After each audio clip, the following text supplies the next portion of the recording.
Jenazah Basri, pekerja migran Indonesia korban penembakan oleh Agensi Penguatkuasaan Maritim Malaysia atau APMM, akhirnya dimakamkan di kampung halamannya di Bengkalis, Riau. Ratusan pelayat turut mengantarkan jenazah Basri ke tempat peristirahatan terakhir, termasuk sejumlah perwakilan dari pemerintah Indonesia.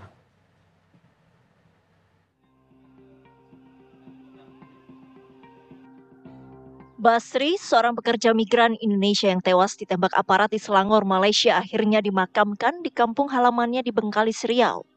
Pemakaman dilaksanakan usai jenazah diserahkan oleh pihak Kemenlu dan Kemen P2MI kepada keluarga.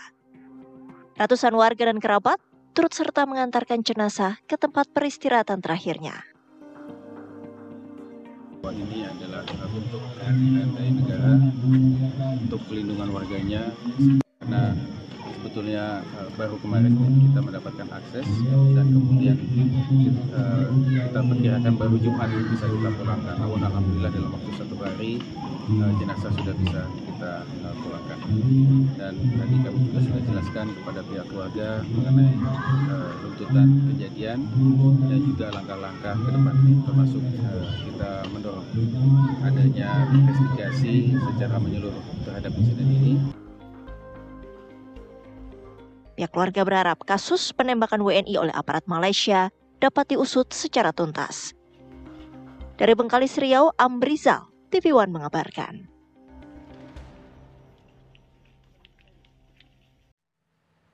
Atase Polri KBRI di Kuala Lumpur mengungkapkan 2 WNI korban penembakan aparat maritim Malaysia sudah keluar dari Rumah Sakit Serdang, Selangor.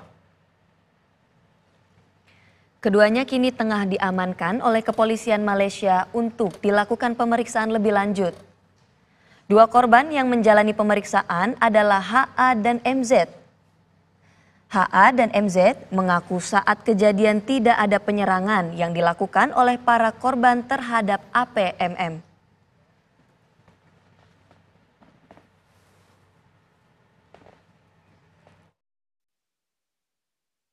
Keempat korban yang masih di rumah sakit, yaitu saudara Heri Abimanyu, saudara Muhammad Zaki, saat ini dalam kondisi stabil. Tadi pagi kami mendapat kabar bahwa yang keempat korban sudah discharge dari rumah sakit dan sekarang posisinya di Polres atau IPD Kuala Langat. 2 orang.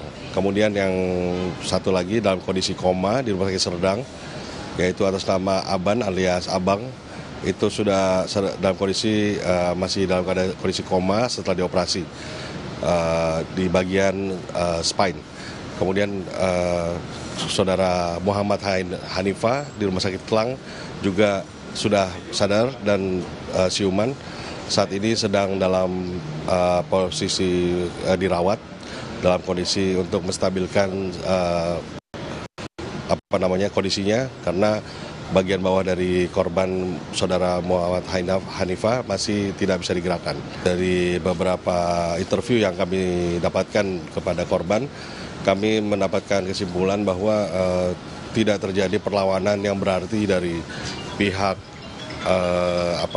korban, bot yang penumpang yang ada di bot, termasuk juga yang dilakukan oleh ABK yang ada di dalam bot.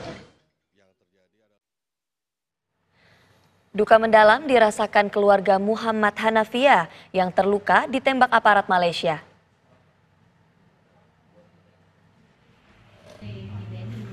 Istri Hanafia terkejut setelah menerima telepon dari suaminya yang meminta tolong karena terluka dan ditinggalkan di sebuah perahu. Korban meminta polisi menjemputnya dan bahkan mengirim lokasi yang berada di Pulau Keri, wilayah perairan Selangor, Malaysia.